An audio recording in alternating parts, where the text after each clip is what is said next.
वरदे वरदे वरदे वीणावादनी वरदे। प्रिय स्वतंत्र नव अमृत मंत्र नव भारत में भर दे। वरदे वरदे वरदे वीणावादनी वरदे। वरदे वरदे वरदे वीणावादनी वरदे। पंडित सूर्यकांत त्रिपाठी निराला जी की इस वंदना के साथ माँ सरस्वती को वंदना करते हुए आज की क्लास को स्टार्ट करते हैं। स्वागत है आप सभी का प्यारे बच्चों हमारे यूट्यूब चैनल दीपांशु क्लासेस पर। आज का हमारा जो टॉपिक रहेगा वह है हिंदी साहित्य का इतिहास। यह वीडियो कक्षा 11, कक्षा 12 के जो विद्यार्थी हैं, कक्षा 11 के सामान्य वर्ग और साहित्यिक वर्ग के विद्यार्थी, कक्षा 12 के जो सामान्य वर्ग और साहित्यिक वर्ग के विद्यार्थी हैं, इन चारों के लिए रहेगा। यह वीडियो इसलिए बनाया जा रहा है कि आपको हिंदी साहित्य का जो इतिहास है उसका जो थ्योरी वाला पोर्शन है वह आपको याद रहे, क्योंकि जब आप थ्योरी को ध्यान में रखे रहेंगे तब आप बहुविकल्पीय प्रश्न जो आपके 10 नंबर में पूछे जाते हैं आप उनको सॉल्व करने में आसानी होगी। आपके दिमाग में हिंदी साहित्य के इतिहास का जो एक थ्योरी पोर्शन है वो आपके दिमाग में होना चाहिए। तो आज की वीडियो में हम पूरा हिंदी साहित्य का जो इतिहास है इसको हम समाप्त करेंगे। इसके लिए हम अलग अलग वीडियो लाना चाहते थे, लेकिन हमने सोचा पहले आपको एक वीडियो के माध्यम से पूरा हिंदी साहित्य का इतिहास समझा दिया जाए, फिर बाद में हम एक एक टॉपिक को भी डिफाइन करेंगे। अगर आप एक यह पूरी वीडियो देख लेते हैं तो कक्षा 11 और 12 के जो विद्यार्थी हैं उनके लिए कोई समस्या नहीं होगी हिंदी साहित्य के इतिहास से संबंधित।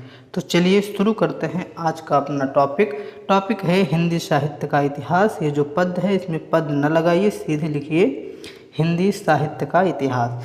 हिंदी साहित्य का इतिहास है तो सबसे पहले हम देखते हैं कि साहित्य किसे कहते हैं।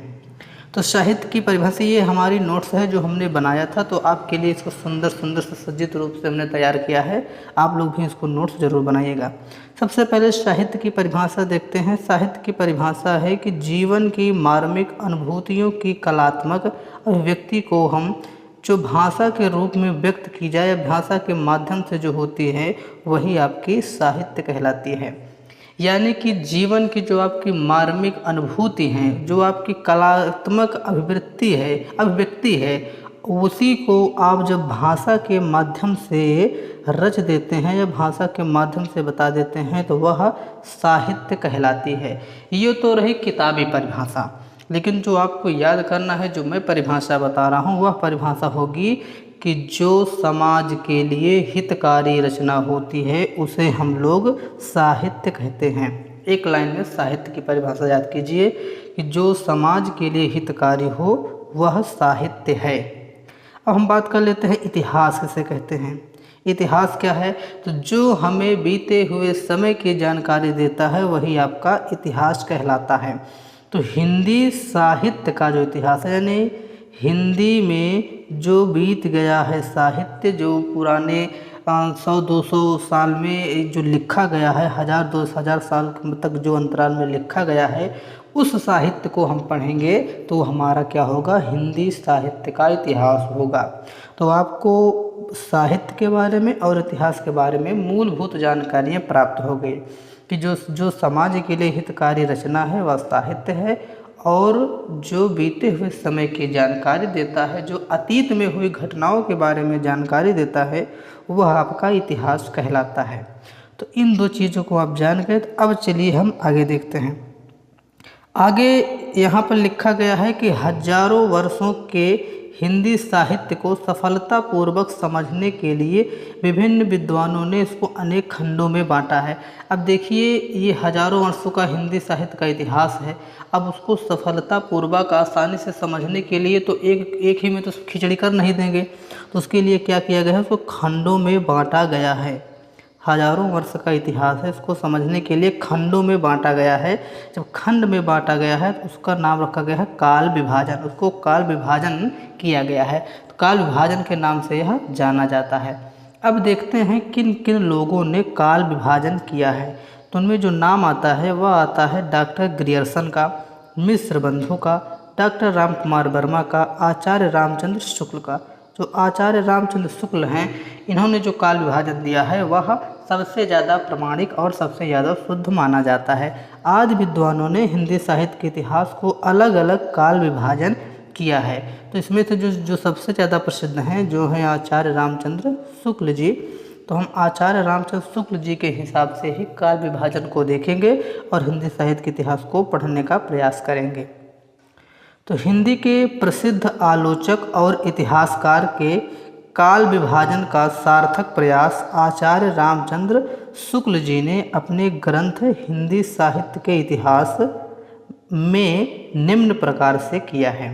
तो यहाँ से क्या प्रश्न बनेगा बताता हूँ आपको। पहला प्रश्न बनेगा कि हिंदी साहित्य का इतिहास यह किसकी रचना है या फिर यह किस व्यक्ति का ग्रंथ है। तो आपका उत्तर होगा आचार्य रामचंद्र शुक्ल।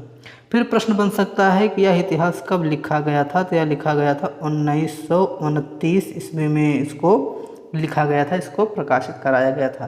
तो यहाँ से दो प्रश्न बनाना कि हिंदी साहित्य का जो इतिहास है इस ग्रंथ के लेखक कौन है। तो आचार्य शुक्ल जी हैं। कब प्रकाशित हुआ? 1929 ईस्वी में प्रकाशित हुआ। यहाँ से भी प्रश्न बनता है कि हिंदी के प्रसिद्ध आलोचक और इतिहासकार के रूप में किसको जाना जाता है। तो रामचंद्र शुक्ल जी को जाना जाता है। अब आइए हम ध्यान से देखते हैं कि इन्होंने जो काल विभाजन किया है वो कैसे किया है, किस आधार पर किया है। तो चलिए उनका काल विभाजन देखते हैं।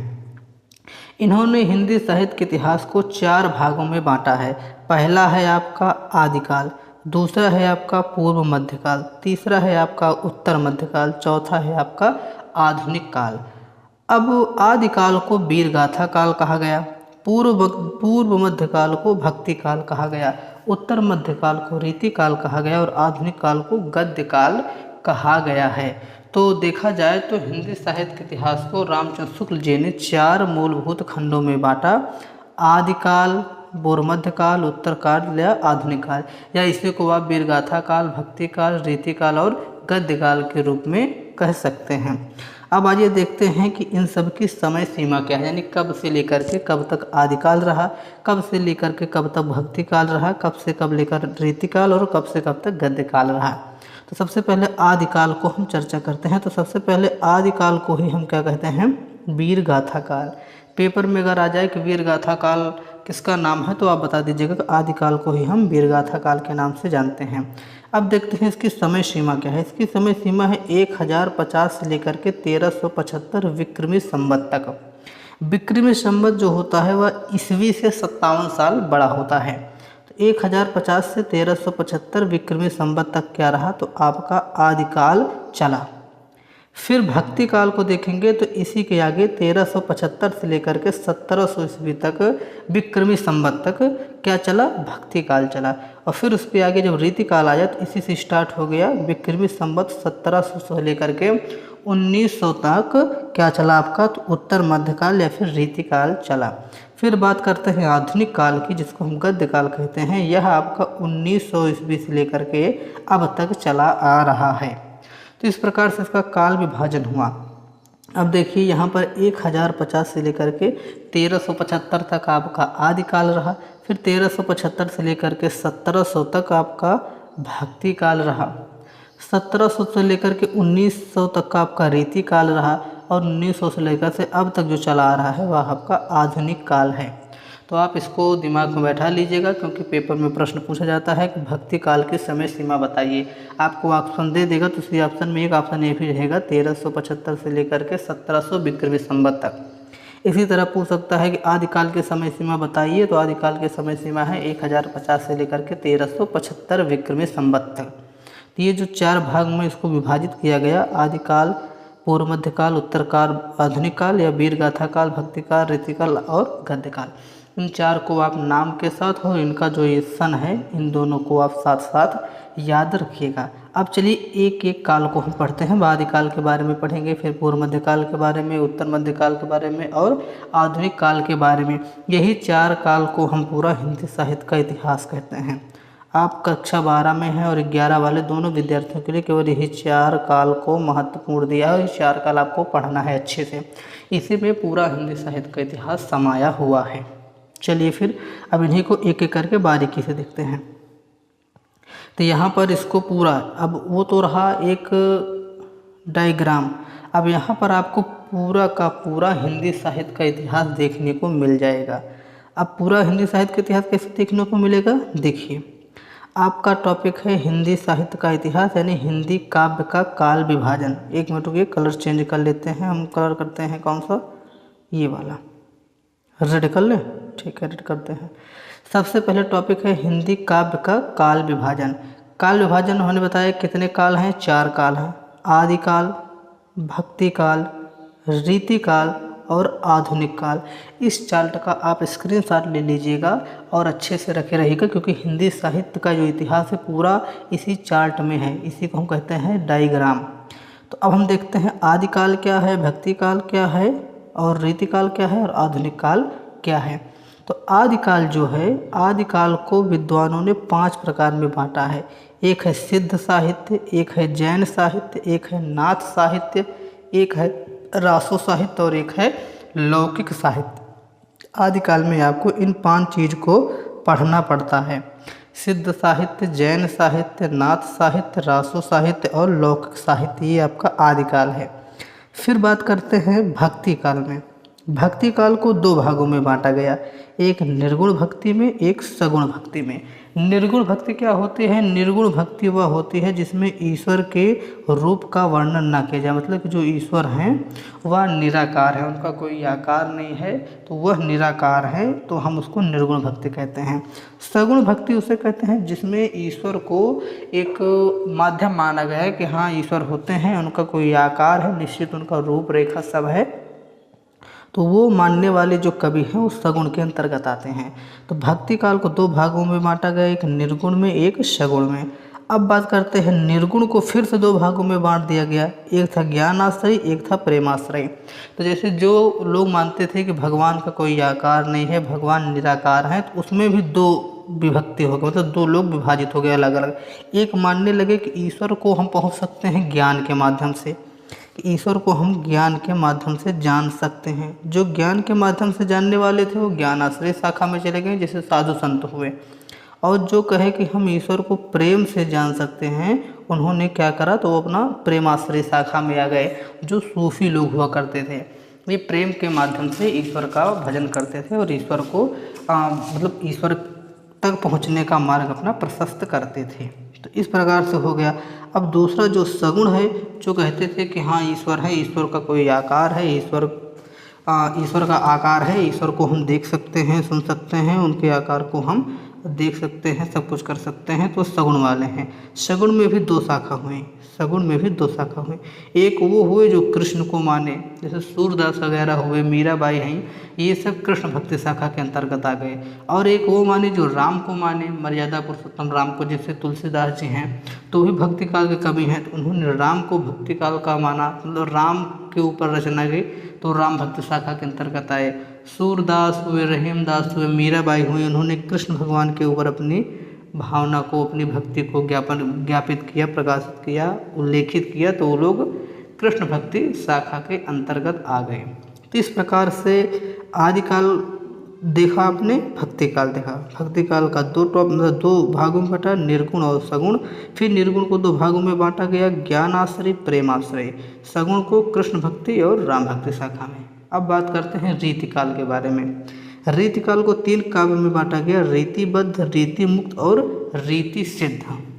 फिर बात करते हैं आधुनिक काल के बारे में। यही आपका सबसे लंबा काल है, यहाँ से क्वेश्चन ज़्यादा उठते हैं। जैसे आधुनिक काल में आ गया भारतेंदु युग, द्विवेदी युग, छायावाद युग, प्रगति युग और प्रयोगवाद युग। जैसे भारतेंदु हरिश्चंद्र हुए, महावीर प्रसाद द्विवेदी, बालकृष्ण भट्ट लोग, ये सब भारतेंदु युग के हैं। महावीर प्रसाद द्विवेदी वगैरह द्विवेदी युग के। छायावाद में जैसे प्रसाद जी हुए, जयशंकर प्रसाद, पंत हुए, महादेवी वर्मा हुए, ये सब हुए। प्रगतिवाद है, प्रयोगवाद है, अज्ञे वगैरह जो है वो सब प्रयोगवाद के अंतर्गत आते हैं। तो एक प्रकार से देखा जाए तो हिंदी साहित्य का जो काल विभाजन है, फिर पूरा हिंदी साहित्य इन्हीं सब के अंतर्गत आता है। यही इतने इसमें टॉपिक हैं जो आपको पढ़ना है, और सबको अलग अलग पढ़ना तो चाहिए आपको। आदिकाल, जब आप आदिकाल पढ़ेंगे तो आदिकाल में आपको इतनी चीज़ें पढ़नी पड़ेगी। फिर पढ़ेंगे आप भक्तिकाल, भक्तिकाल में आपको निर्गुण सगुण पढ़ना पड़ेगा। फिर आप जब रीतिकाल पढ़ेंगे तो रीतिकाल में रीति मुक्त, रीतिबद्ध, रीति सिद्ध पढ़ना पड़ेगा। फिर आप जब आधुनिक काल में चौथे खंड में आ जाएंगे तो भारतेंदु युग, द्विवेदी युग, छायावाद, प्रगतिवाद और प्रयोगवाद, इन सबको पढ़ना पड़ेगा। तो आज की वीडियो में हम पूरा समरी करके लाए हैं, सबको एकत्रित करके लाए हैं। आप इसको देख लेंगे तो आपका पूरा कॉन्सेप्ट क्लियर हो जाएगा। फिर आप आराम से हिंदी साहित्य का इतिहास पढ़ सकते हैं।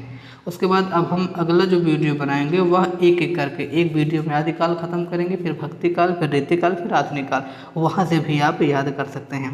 अब लगे हाथ कुछ कुछ रचनाएं भी देखते हुए चलें, ताकि आपका जब पेपर में आप बैठें तो आपको ऐसा ना लगे कि यार हम थ्योरी पढ़ लिए हैं, प्रश्न हमको अवबे नहीं करता है, तो हम इसको भी देख लेते हैं। जैसे आदिकाल की जो रचनाएं हैं, जो प्रसिद्ध रचनाएं हैं, उनको देखिए और उनके रचनाकार का नाम। यहाँ से आपका प्रश्न बहुत बार पूछा गया है, 11 में भी, 12 में भी, 10 में भी यहाँ से प्रश्न आता है, कक्षा 9 में भी प्रश्न आता है। जैसे प्रश्न किया जाता है पृथ्वीराज रासो किसकी रचना है, तो आपका उत्तर है चंद्रवरदाई की रचना है पृथ्वीराज रासो। फिर है खुमाण रासो, इसकी किनकी रचना है, तो यह है दलपति विजय जी की रचना है। एक है परमाल रासो, जिसको हम आल्हा खंड कहते हैं, ये रचना है जगनिक की।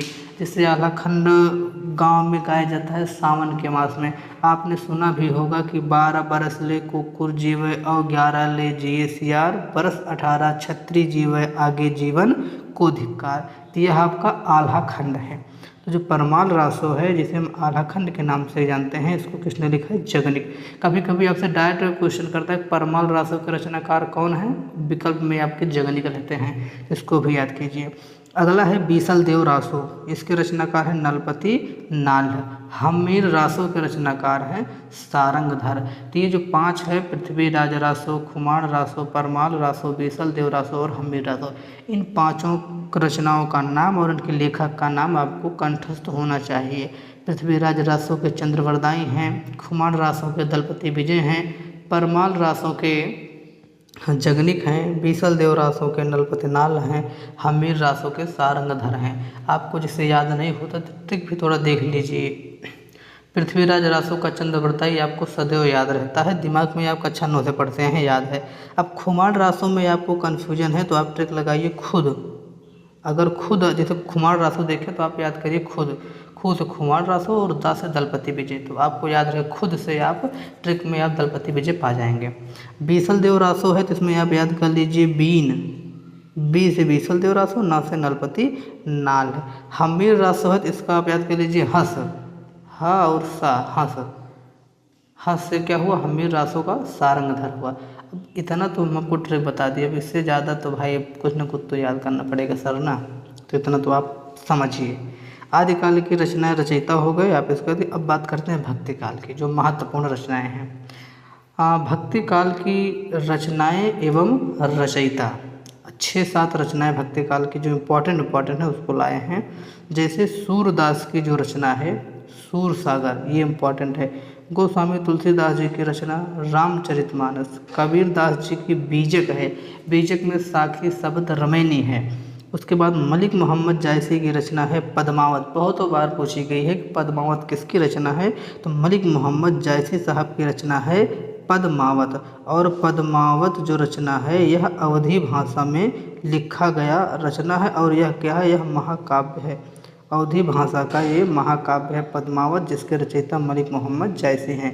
उसी प्रकार से रामचरितमानस भी महाकाव्य है अवधी भाषा का।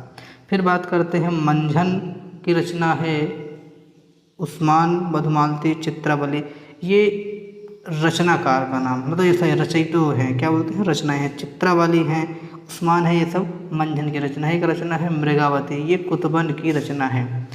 इस तरफ तो आपके लेखक हो गए कवि लोग, और इस तरफ उनकी रचनाएं होंगे। पेपर में अगर पूछ लिया मृगावती किसकी रचना है, तो आपके दिमाग में होना चाहिए कुतुबन की रचना मृगावती है।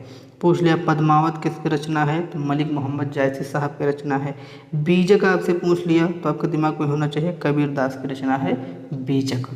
तो ये सब आपको याद रखना है। 5 रचनाएं आपको हमने आदिकाल में दी हैं, 6 आप भक्ति काल में। अब बात करते हैं ज्ञानाश्रय शाखा के जो प्रमुख कवि हैं उन कवियों के बारे में देख लेते हैं। ज्ञानाश्रय शाखा में कौन कौन से कवि आते हैं, उनकी रचना को देखते हैं। ज्ञानाश्रय वह है जो कि मानते हैं कि भगवान का कोई आकार नहीं है, भगवान निर्गुण है, निराकार हैं, उनको हम देख सुन पढ़ नहीं सकते हैं, केवल महसूस कर सकते हैं, तो निर्गुण वाले हैं। निर्गुण में भी 2 लोग माने गए, एक कहे कि हम ज्ञान के आधार पर ईश्वर की प्राप्ति करेंगे, दूसरों ने कहा कि हम प्रेम से। तो यहाँ पर जो टॉपिक है वह है ज्ञानाश्रय, यानी कि जो ज्ञान के माध्यम से ईश्वर की प्राप्ति करने वाले कवि हैं उनको, उनके बारे में पढ़ेंगे, उनकी कविताएं, मतलब उनके कवि और उनकी रचना को देखेंगे। तो ये आपको क्लियर हो। ज्ञानाश्रय शाखा में हम किसको पढ़ेंगे, तो ज्ञानाश्रय शाखा में उन्हें पढ़ेंगे जो कि ज्ञान के बल पर भक्ति को जगाना चाहते थे कि निर्गुण है ईश्वर, लेकिन फिर भी हम ज्ञान से वहाँ तक पहुँच सकते हैं। तो उसमें कुछ नाम आते हैं, जैसे कबीरदास, इनकी रचना है बीजक, इसमें साखी शब्द रामायणी आते हैं। दूसरे हैं रैदास, रैदास को हम रविदास भी कहते हैं, जिनका जन्म बनारस में हुआ था। इन्होंने ही लिखा है कि मन चंगा तो कठौती में गंगा। रैदास जी है, रैदास जी की जो रचना है वो रैदास की साखियाँ हैं। दादू दयाल हैं, जिनकी रचना है दादू दयाल के पद। नामदेव हैं, नामदेव ने लिखा है अभंग, और नानक देव हैं, इन्होंने गुरु ग्रंथ साहिब करके रचना लिखी है।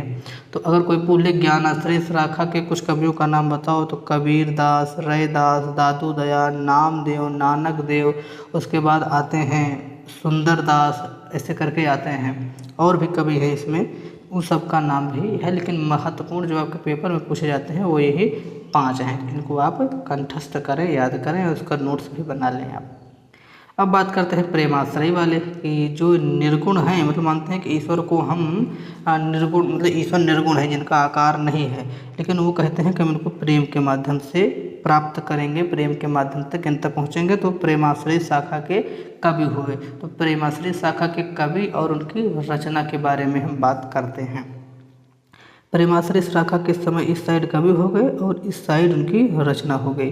जैसे मलिक मोहम्मद जायसी की रचना पद्मावत है, अखरावट है, आखिरी कलाम है। 3 रचनाएं इनकी इंपॉर्टेंट है, याद करके, पद्मावत, अखरावट, आखिरी कलाम। कुतुबन है, कुतुबन की रचना है मृगावती। यहाँ ये देखिए, यहाँ पर मलिक मोहम्मद जायसी की 3 रचनाएं हैं, पद्मावत, अखरावट और आखिरी कलाम। कुतुबन की है मृगावती, उस्मान की है चित्रावली। तो ये 3 हैं आपके प्रेमाश्रय शाखा के प्रमुख कवि और उनकी रचना। इतना क्लियर। मलिक मोहम्मद जायसी की पद्मावत, अखरावट, आखिरी कलाम, कुतुबन की मृगावती और चित्रावली। अब बात करते हैं राम भक्ति शाखा। अब यहाँ से सगुण वाले स्टार्ट हो गए, मतलब जो कहते हैं कि ईश्वर को हम देख सकते हैं, पढ़ सकते हैं, सुन सकते हैं, महसूस कर सकते हैं, ईश्वर का आकार है, ईश्वर निराकार नहीं है, तो कहते हैं सगुण के अंतर्गत आते हैं। जो ईश्वर को देखने पर विश्वास करते हैं, ईश्वर को मानते हैं कि हाँ ईश्वर का आकार है, ईश्वर इस प्रकार से हैं, उसमें जो राम को मानने वाले हैं वो हैं राम भक्ति शाखा के कवि। तो आइए देखते हैं राम भक्ति शाखा के कौन कौन से कवि हैं। तो गोस्वामी तुलसीदास जी हैं जो सबसे ज़्यादा प्रसिद्ध हैं, जिनकी रचना है रामचरितमानस है, गीतावली है, दोहावली है, विनय पत्रिका है, बरवय रामायण है, जानकी मंगल है, उसके बाद पार्वती मंगल है, हनुमान बाहुक है। ये सब रचनाएं कवितावली हैं, दोहावली हैं, ये सब रचनाएं आपकी गोस्वामी तुलसीदास जी महाराज की हैं। फिर आते हैं प्राणचंद, इतने इम्पोर्टेंट नहीं है लेकिन इन्होंने रामायण और महानाटक लिखे हैं। हृदय राम, इन्होंने हिंदी और हनुमान नाटक लिखा है। जैसे गोस्वामी तुलसीदास जी इम्पोर्टेंट है इसमें, और अग्रदास, नाभादास, ये 2-3 इम्पॉर्टेंट हैं। रघुराज सिंह, इन सब को आप आराम से पढ़िएगा। जैसे अग्रदास हैं, इनकी रचनाएं हितोपदेश, बावनी रामा या मंजरी। रघुराज सिंह हैं तो राम स्वयंवर है, प्रताप कुंवर है। नाभादास की रचना भक्तमाल और अष्टयाम है। ठीक है। अब बात करते हैं केशवदास। केशवदास को इसमें नहीं ऐड करना है, केशवदास रीतिकाल के कवि हैं, इनको यहाँ से काट दीजिए। अब बात करते हैं हम कृष्ण भक्ति शाखा के। अभी तक तो राम भक्ति वाले हो, अब कृष्ण भक्ति में देखिए। कृष्ण भक्ति शाखा के सबसे जो प्रमुख कवि हैं वह हैं सूरदास जी। सबसे प्रमुख कवि में सूरदास जी आते हैं। सूरदास जी की रचनाएं हैं सूर सागर, सूर सरावली और साहित्य लहरें। नंददास की रचना है रास पांचाध्यायी, भ्रमर गीत और भंवर गीत। कृष्णदास की है जुगलमान चरित, प्रेम तत्व निरूपण। परमानंद जी की है परमानंद दास सागर। कुंभद दास जी की है फुटकर पद। और इसी में मीराबाई आती हैं जिनका राग गोविंद का टीका है। नरसिंह जी की मायरा है, मीरा की पदावली है। ये भी कृष्ण भक्ति शाखा के अंतर्गत आने वाली कवि हैं। इनका नाम इसमें नहीं है तो हम अलग से ऐड कर देते हैं। मीरा की रचना है नरसिंह जी का मायरा, मीरा, पदावली, राग गोविंद का टीका। इस प्रकार की इनकी रचनाएं हैं। अब बात करते हैं अगला। इसमें 2-3 और कवि हैं। चतुर्भुज दास हैं, छीत स्वामी हैं और गोविंद स्वामी हैं। इन सबकी रचना है फुटकर पद वगैरह।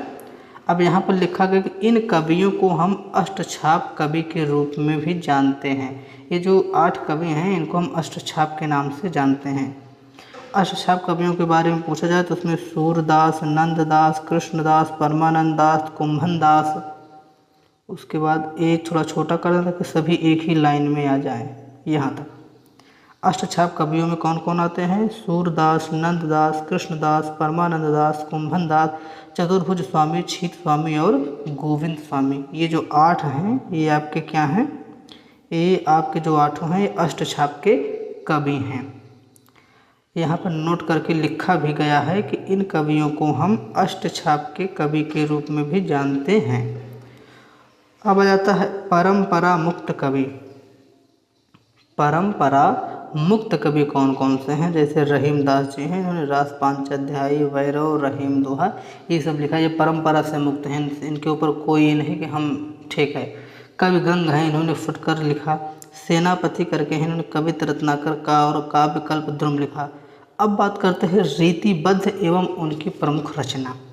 ठीक है, यहाँ से रीतिकाल वाले कवि आ गए। जैसे रीतिबद्ध में आपके आने वाले कवि हैं देव है, मतिराम है, चिंतामणि है, भूषण है। देव की रचना है अष्टयाम, भाव विलास, जाति विलास, रस विलास, विद्य विलास। मतिराम की रचना है रसराज, ललित लाम, चंद्रसार। चिंतामणि की रचना है रस विलास, छंद विचार, पिंगल, श्रृंगार मंजरी, कविकुल, कल्पतरु। भूषण की रचना है जो कि बहुत ही फेमस है और पूछी जाती है, कक्षा 11 में आप सभी ने पढ़ा भी होगा। छत्रसाल दशक, शिवराज भूषण, शिवा बामनी, भूषण उल्लास। भूषण की रचना है आप सभी ने पढ़ा होगा कि साज चतुरंग सैन अंग में उमंग भारी सरजा, शिवाजी जंग जीतन चलत हैं। आयल फैल खैल बैल खलक में गैल गैल गजन किठैल पैल सैल उलसत हैं। तारा सो तरन धोरी धारा में लगत जिमि थारा पर वारा वारा वारा यो हलत हैं। ये आपकी रचना कौन सी थी? शिवा शौर्य करके कक्षा 11 में प्रचारक है, जिसका ये छंद हमने अभी को सुनाया। ये भी वीर रस के बहुत ही प्रसिद्ध कवि हैं, भूषण उनकी रचना है। फिर बात करते हैं ग्वाल कृष्ण कवि में रसभंग कवि, हृदय विनोद की रचना है भिखारी दास, बहुत इंपॉर्टेंट है। भिखारी दास की रचना है काव्य निर्णय और रस सारांश। अब बात करते हैं रीति सिद्ध कवि। जैसे रीति सिद्ध कवि में आते हैं कौन?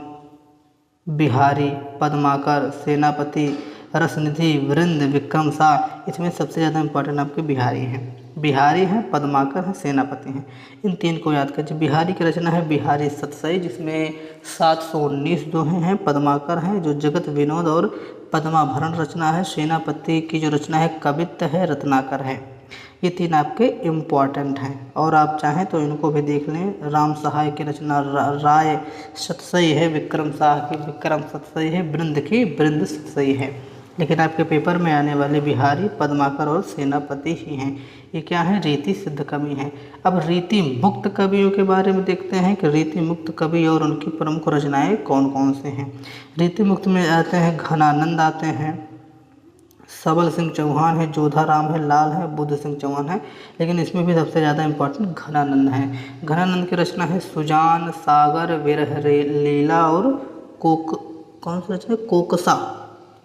तो ये भी इनकी प्रमुख रचनाएं हैं। यहाँ तक तो हुआ सभी का निपटारा, हमने सभी को पढ़ लिया, तीनों को, मतलब कि आदिकाल, भक्तिकाल और रीतिकाल पढ़ लिया। अब देखते हैं यहाँ पर नामकरण के बारे में थोड़ा चर्चा हो जाए कि जो डॉक्टर राम कुमार वर्मा एक बहुत अच्छे साहित्यकार लेखक है, इन्होंने काल विभाजन दिया है।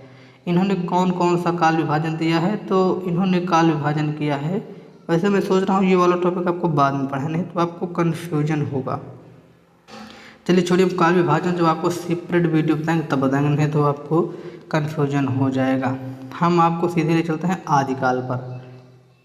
यहाँ पर थोड़ा देख लीजिए, प्रमुख गद्य विधाओं की जो प्रथम रचना है, जैसे खड़ी बोली हिंदी की प्रथम रचना कौन सी है? गोरा बादल की कथा। रचनाकार इसके जटमल हैं। हिंदी का जो प्रथम नाटक है वह कौन सा है? तो हिंदी का प्रथम नाटक है नहुस, जिसके रचनाकार गोपाल चंद्र गिरधर दास जी हैं। हिंदी का प्रथम उपन्यास है परीक्षा गुरु, जिसके लेखक लाला श्री निवास दास जी हैं। हिंदी की प्रथम कहानी है इंदुमती, जिसके रचनाकार किशोरी लाल गोस्वामी हैं। हिंदी का प्रथम यात्रा वृत्तांत जो है वह सरयू पार की यात्रा, जो भारतेंदु हरिश्चंद्र की है। तो ये इसको थोड़ा छोटा कर दें, आप देख लीजिए कि ये वाली जो स्लाइड है इसको आप ज़रूर याद करें। ये 5 हिंदी की प्रथम रचना में गोरा बादल की कथा, प्रथम नाटक नहुस, प्रथम उपन्यास परीक्षा गुरु, प्रथम कहानी इंदुमती, प्रथम यात्रा वृत्तांत सरयू पार की यात्रा, इसको याद करें। अब यहाँ पर आ जाते हैं आदिकाल। आदिकाल के बारे में आपको थोड़ी बहुत जानकारी हम देते हैं। आदिकाल शुरू होता है यहाँ से। तो आदिकाल में पहला आता है भारतेंदु युग। भारतेंदु युग के कवि हैं भारतेंदु हरिश्चंद्र, श्रीधर पाठक वगैरह। इनकी रचना है प्रेम सरोवर, प्रेम माधुरी, भारत गीत और कश्मीर सुषमा। फिर बात करते हैं द्विवेदी युग की। तो विशेषताएं हैं, बाद में इसको हम विशेषताओं को देखेंगे कि भारतेंदु युग की क्या विशेषता है। अभी आपको हम पूरा एक चार्ट दिखा रहे हैं। देखिए, भारतेंदु युग में कौन कवि आए? भारतेंदु हरिश्चंद्र आए, श्रीधर पाठक आए, बालकृष्ण भट्ट आते हैं, प्रेमधन आते हैं, बद्री नारायण चौधरी भी आते हैं, ये सब आते हैं कवि। लेकिन यहाँ पे भारतेंदु और श्रीधर को दिखाया गया है, 2 को आप ध्यान दीजिए। फिर हैं द्विवेदी युग। द्विवेदी युग में अयोध्या सिंह उपाध्याय हरियोध आते हैं, जो आपके रचनाकार प्रिय प्रवास के हैं। आप में लिखा भी गया है, क्या बोलते हैं, पवन दूध का। मैथिली गुप्त हैं, जिनकी रचना साकेत महाकाव्य है, यशोधरा द्वापर। और इनके हरियोध की प्रिय प्रवास, वैदेही वनवास और चुभते चौपदे। ये हो गए आपको द्विवेदी युग के।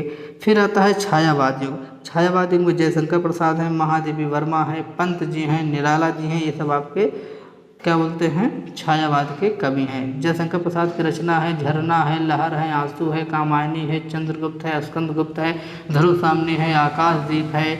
और उनकी रचना और भी क्या है, इनकी 2-4 रचनाएं और हैं। झरना है, लहर है, आंसू तो 3 हो गई। इनकी एक है क्या बोलते हैं, कंकाल इनकी रचना है। ये सब जयशंकर प्रसाद जी की रचनाएं हैं। महादेवी वर्मा की निहार है, नीरजा है, सप्तपणा है, सिंधनी है। ये सब इनकी एक बहुत ही फेमस रचना है यामा।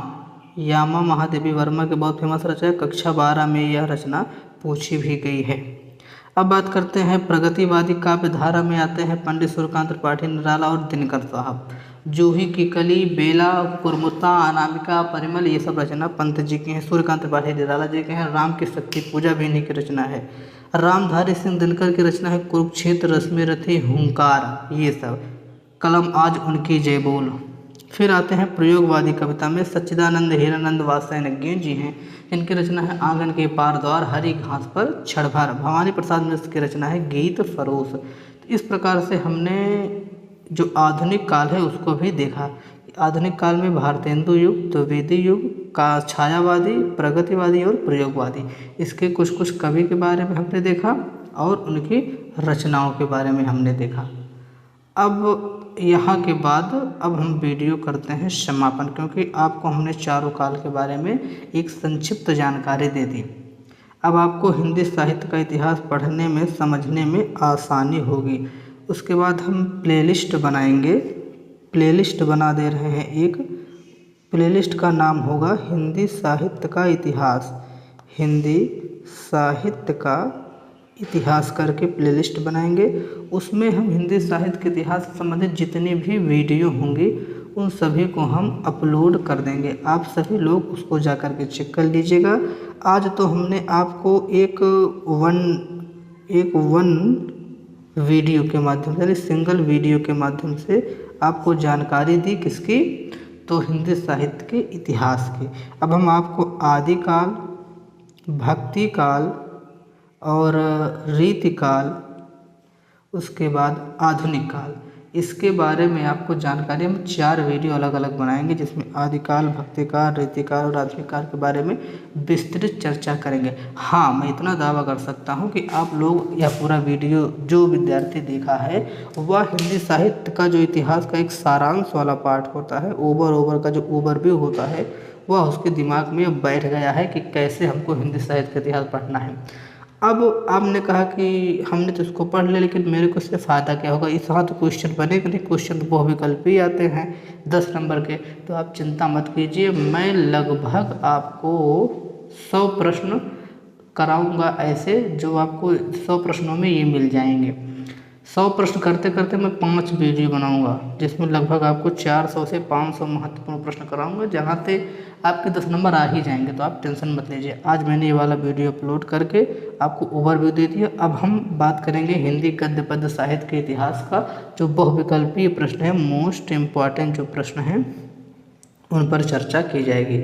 आप लोग प्लेलिस्ट में जा कर के वीडियो देखिएगा। यह वीडियो 11 साहित्यिक हिंदी, 11 सामान्य हिंदी, 12 साहित्यिक हिंदी, 12 सामान्य हिंदी, इन चारों प्लेलिस्ट में भी अपलोड की जाएगी। तो 11 वाले लड़ाई ना करें, हम 12 वालों को देख रहे हैं, 12 वाले ना लड़ाई करें, हम 11 वालों को देख रहे हैं, क्योंकि 11 और 12 दोनों के लिए यह सेम है।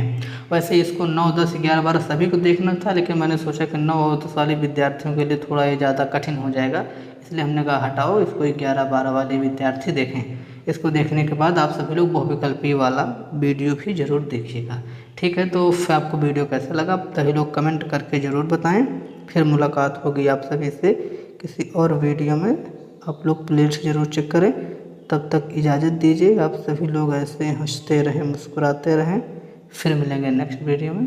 तब तक के लिए बहुत बहुत धन्यवाद। चलते चलते कुछ आपको सुना देते हैं। त्वमेव माता च पिता त्वमेव, त्वमेव बन्धो च सखा त्वमेव, त्वमेव विद्या द्रविणं त्वमेव, त्वमेव सर्वं मम देव देव, त्वमेव सर्वं मम देव देव। इसी के साथ आज की वाणी को विराम करते हूँ। आप सभी का तहे दिल से शुक्रिया, बहुत बहुत धन्यवाद। फिर मिलेंगे नेक्स्ट वीडियो में।